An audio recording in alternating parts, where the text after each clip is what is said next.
আসসালামু আলাইকুম রহমতুল্লাহ। ভাই, খামার করবেন?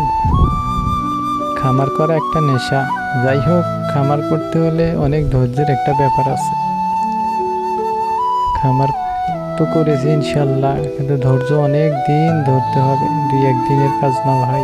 এই যাচ্ছি সকালে ঘাসের নেগে ঘাস নিয়ে যে ঘাস কাটতে হবে, খাট কাটতে হবে, গরুকে খাওয়াতে হবে, গরুকে সাঁতরে দিতে হবে, আবার আপনার গোয়ালঘর ধুয়ে দিতে হবে। এরকমভাবে প্রত্যেক দিন কাজ করতে হবে ভাই। তারপরে ধীরে ধীরে না এর রেজাল্ট আসবে।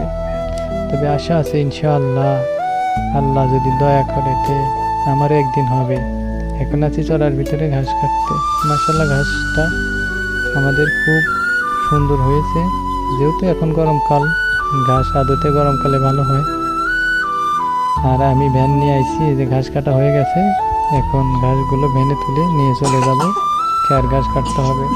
তো যাই হোক, যারা খামার করতে চান অবশ্যই ধৈর্য ধরতে হবে এবং সুন্দরভাবে কোনো কাজের অলসতা করা যাবে না। আল্লাহ হাফেজ।